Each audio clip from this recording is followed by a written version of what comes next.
வணக்கம். ஒரு ஊர்ல ஒரு பெரிய மருத்துவமனை. ரொம்ப பெரிய ஹாஸ்பிட்டலு. ரொம்ப ராசியான டாக்டர் இருக்காரு. தனியார் மருத்துவமனை அது. ரொம்ப பிஸியான மருத்துவமனை. ரொம்ப பிஸியான ஹாஸ்பிட்டலு.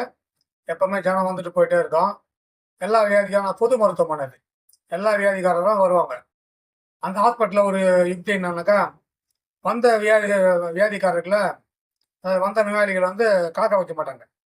வந்த உடனே அவங்களுக்கு ட்ரீட்மெண்ட் ஆரம்பிச்ச மாரி என்ன பண்ணுவாங்கன்னாக்கா, நம்ம இந்த தெர்மாமீட்டர் இருக்குது பாருங்க. அத உட்கார வச்சு தெர்மாமீட்டர வாயில வச்சு உட்கார வச்சுருவாங்க. அந்த மாரி நீ எந்த வியாதிக்காரன் வந்தாலும், அதுதான் அந்த ஹாஸ்பிட்டலுடைய யுக்தி. உட்கார வச்சுருவாங்க. காலை நேரம் டாக்டர் இப்ப தான் வந்தாரு. ஜனங்க வந்துட்டுருக்குறாங்க. ஒரு 40 பேர் உட்காந்துட்டுருக்காங்க. வராண்டாவுல. பெஞ்ச் போட்டுருக்காங்க. அந்த பெஞ்சுல ஒரு 20 பேரு, இந்த பெஞ்சுல 20 பேரு. 40 பேர் உட்காந்துருக்காங்க. 40 பேர் வாயிலயும் தெர்மாமீட்டர் வச்சிருக்கு. என்ன எல்லாருக்கும் ஒரே வியாதியா இருக்கும்? அந்த ஹாஸ்பிட்டலுடைய தத்துவமே அதான். எந்த வியாதிக்கு வந்தாலும், அவங்கள உட்கார வச்சு, உடனே அதாவது நம்ம சிகிச்சையில இருக்கிறோம் அப்படின்ற எண்ணத்தை ஏற்படுத்துறதுக்காக, அவங்க வாயில தெர்மாமீட்டர வச்சுட்டு, இப்போ உள்ள போயிடுவாங்க நர்ஸு, டாக்டர் கிட்ட. அப்போ அந்த தெரு முனையில ஒருத்தன் காலண்டருக்கு ஆணி அடிச்சிருந்தான். அவன் ஆணி அடிக்கும்போது சுத்தி அவன் கட்டை விரல்ல பட்டுச்சு. பட்டு லேசா ரத்தம் வந்துச்சு, நகத்துல அடிபட்டுருச்சு. சரி நம்ம தெரு முனையில தான் இந்த ஹாஸ்பிட்டல் இருக்குதே, போயிட்டு ஏதோ மருந்து போட்டுட்டு வருவோம் அப்படின்னு வந்தான். வந்த உடனே நர்ஸு வாங்க வாங்க உட்காருங்கன்னாங்க.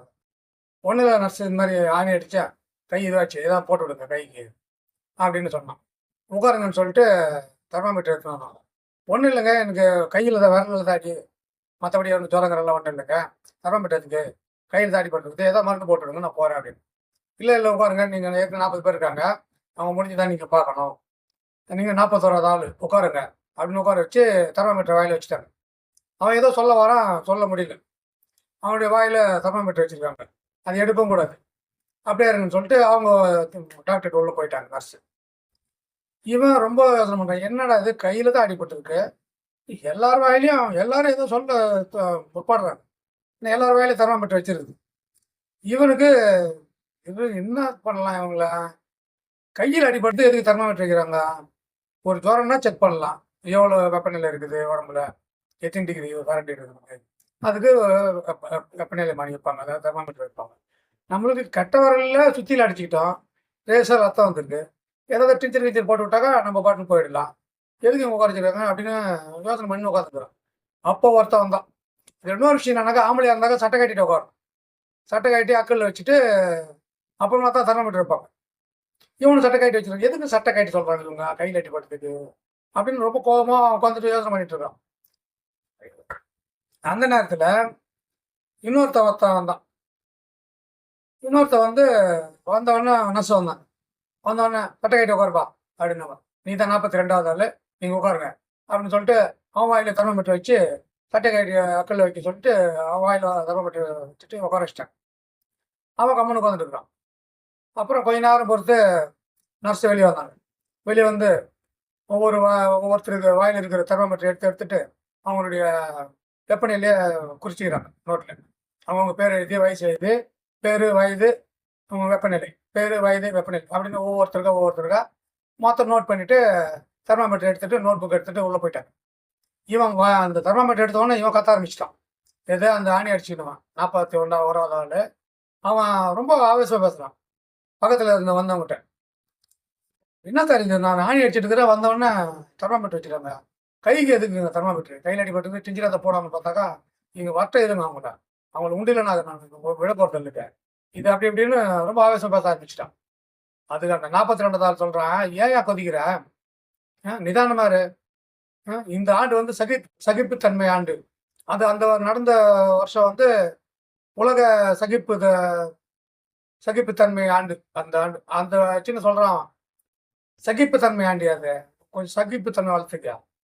எதுக்கு கத்துற? இப்ப என்ன பண்ணாங்க? தெர்மாமீட்டர் வச்சாங்க அவ்வளோதானே. இப்ப அடுத்து ட்ரீட்மெண்ட் பார்க்க போறாங்க. கட்டு போட்டு அனுப்ப போறாங்க. வீட்டுக்கு போறேன். இதுக்கு இவ்வளோ கொஞ்சம் கூட பொறுமை இல்ல அப்படியா? வாழ்க்கைன்னா பொறுமை வேணும்யா. கொஞ்சம் பொறுமையா இருக்கிறதுக்குயா. சகிப்புத்தன்மை வளர்த்துக்கயா" அப்படின்னு இவன் அவனுக்கு உபதேசம் பண்ணான். இவனுக்கு இன்னும் அதிகமா கோவம் வந்துச்சு. "இவ்வளோ சொல்றியாயா? உனக்கு என்ன உடம்புக்கு? நீ ஏன்யா வந்த? வந்தவொடனே சட்டை கழட்ட சொன்னாங்க. சட்டை கழட்டிட்டேன். சட்டை கழட்டினோனே தெர்மாமீட்டர் வாயில வச்சாங்க. வச்சுன்னு கம்முன்னு உட்காந்துக்கிட்ட" அப்படின்னு கேட்டான். அது ஐயா, அது சொல்ற கேளுயா. நிதானமா கேளு. சகிப்புத்தன்மை வளர்த்துக்கயா. பொறுமையா கேளுயா. நான் வந்து தபால் கொடுக்க வந்தவன்யா. நான் தினமும் இந்த டைமுக்கு வருவேன். வந்தவொன்னே சட்டை கழட்ட சொல்லுவாங்க. சட்டை கழட்டி அக்கல்ல வச்சுப்பேன். தெர்மாமீட்டர் வைப்பாங்க. தெர்மாமீட்டர் வச்சுட்டு கொஞ்ச நேரம் பொறுத்து வந்து அவங்களே தெர்மாமீட்டர் எடுத்துட்டு, அந்த வெப்பநிலைய குறிச்சுட்டு உள்ள போயிடுவாங்க. நான் தபால் குடுத்துட்டு, நான் என் வேலைய பார்த்து நான் போயிடுவேன்யா. இதுதான்யா. இதுக்கு இந்த பொறுமுறை இல்லன்னா எப்படிய்யா?